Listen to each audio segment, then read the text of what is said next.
There is a difference between being an entrepreneur, being a business owner, being self-employed, and being a professional. These are not the same things.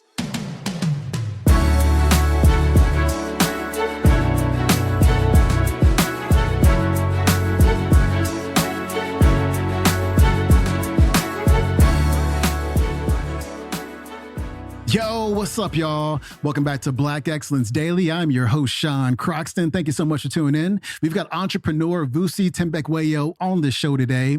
He's going to talk about the difference between a professional versus self-employed versus a business owner versus an entrepreneur. As you know, if you want to make the real, big money in life, you got to be an entrepreneur. You have to be the one running the show. However, many of us don't understand the difference between these four. So he's going to break that one down. Now, there are a couple of books I want to recommend. Actually, it's 3 books I want to recommend. The first 2, I've talked about this one before, The Millionaire Next Door by Stanley. And then also a book I read very recently that I absolutely loved. It's called The Jewish Phenomenon. And what you will learn from those 2 books is that the successful people, as I just said, are the entrepreneurs.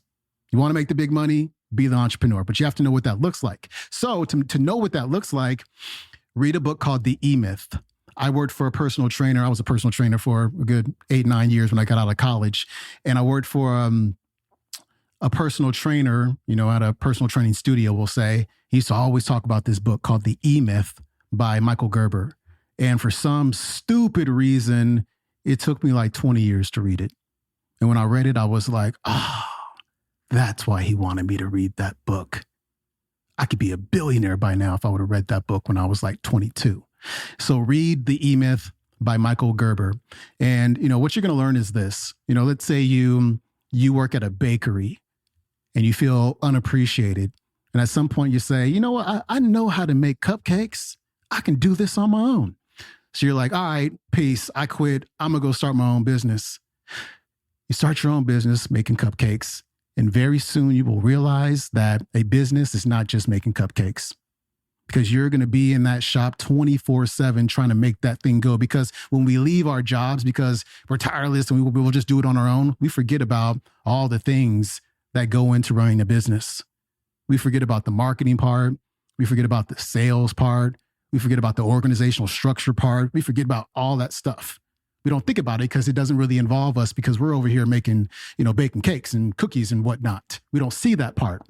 And so what you want to do, Lisa Nichols says this quite a bit. She says, make your job your investor. So if you don't love your job right now, make it your investor by learning everything that goes into running that kind of business.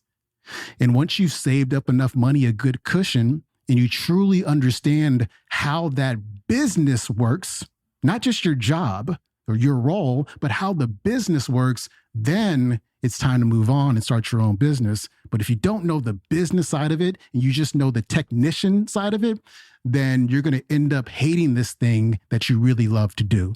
So again, Jewish Phenomenon, The Millionaire Next Door by Stanley, and then lastly, The E-Myth by Michael Gerber. Vusi Thembekwayo is coming up. So there is a difference between being an entrepreneur, being a business owner, being self-employed, I beg your pardon? Being an employee. No, well, that wouldn't quite make it onto this. And being a professional. These are not the same things. So a professional, I am a doctor, I'm a dentist, I heal the patients, but if I'm not there, nobody heals the patients. Right, so I'm fascinated by the idea that there is a doctor who runs a practice, and there is a doctor who runs a hospital, and there is a doctor who's a CEO of a hospital group. I'm fascinated by that, because they clearly have the same training, they just operate at very different levels. The other thing you need to recognize is this is not for everybody. Most people, I think 90% of people who say they want to be entrepreneurs actually just want to mean I want to determine my own life. Now, if that is what you're saying and that is what you want, which is you want to take your kids to school and rock up at the office at 10 o'clock, leave the office at 2, work a 4-hour day, then that's not quite what we mean by entrepreneurship. You want to be self-employed. Very big difference. So the graphic designer is somebody who's self-employed. I employ me, but I do the job. I am the value. Yeah? The professional is the lawyer, the advocate, the person, the accountant. You absolutely, positively must have them as some part of your business. They may use an underling to do the work, usually some sort of apprentice, but it's very difficult for them to scale their businesses because they need to sign off the document. You know, when my audits get done by EY, I know who the partner is. So if that document's not signed by him, even though I know he didn't do the work, and his apprentices did, he must sign the document, right? So he's clearly a professional employed. Make sense? If he was to start his own business, a lot of professionals do this. So you leave EY, you leave PwC. I see a lot of black professionals, by the way, who walk into companies oversold on this thing of transformation and then get there and realize that the company's not quite as transformed as you used to be. Oh, rule number 4 of the masterclass, as we call it as it is here. And I've just seen so many of my friends who do this. They're like, oh, I've joined company X, Y, and Z.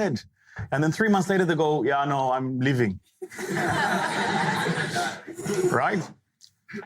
Typically, when they leave and they say, I'm starting my own business, really what they mean is I want to be self-employed now. I used to do HR as an HR business partner, and I'm going to start a recruiting company. Yeah?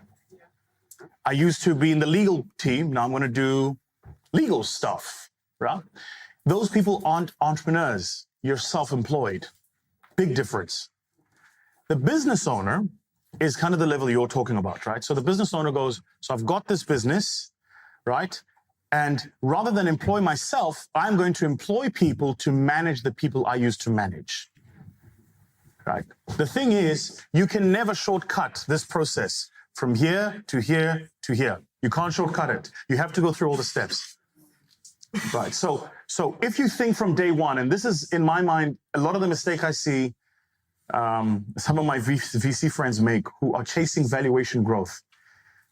Long story for another day, but I really think that there's a bubble in South Africa, particularly in the tech space, where we're overvaluing companies off the base of the fact that there's more funds than there are good tech companies.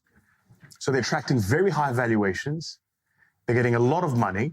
But the entrepreneur driving that business hasn't gone through the natural process of growth. If I took a potato and I put it in the ground, and I gave you another potato and put it in the ground, and you watered your potato twice as much as I did mine, your potato wouldn't grow twice as fast. Because the laws of nature are fixed.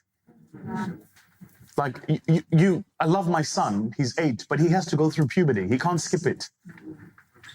That makes sense? So a lot of us try to skip phases of growth because we want to get to the other side.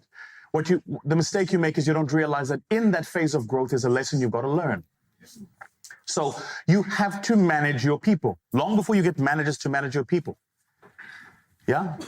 Gary Vee calls it being dangerous enough. Dangerous enough means I know each and every single thing about my business that I'm dangerous enough to know when you're bullshitting me. Yeah, but if I start with a business today and then a government agency gives me funding and I employ 100 people, I'm not dangerous enough because I wasn't there. Like in your business, who wrote the sales process? If it ain't you, there's a problem. You've got to write the sales process. Then you've got to sell it.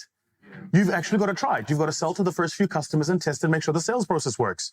Because if you don't do that, when you employ 20 salespeople and they're not giving you the numbers and they give you 1,000 excuses, which all salespeople will do, you're going to believe them. It's only if you go through the process of building it that you go, no, man, it's rubbish. What are you talking about?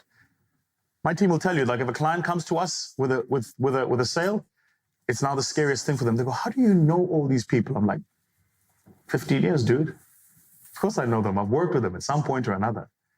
Oh, who called you? From what company? Oh, yeah, they used to work with so-and-so.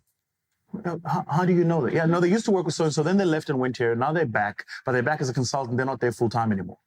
Oh, by the way, they're not going to give you X amount for the transaction.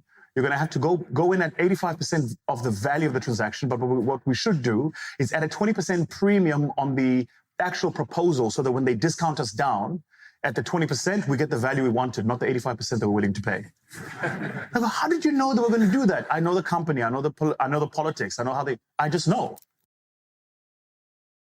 That was Vusi Thembekwayo. His website is VusiThembekwayo.com. You can watch today's talk on YouTube. It is called The 90-Day Test for Entrepreneurs. All right, my friend, I hope you enjoyed today's talk. We got Carla Harris on the show talking about how your reputation is your resume. I'll see you then. Peace.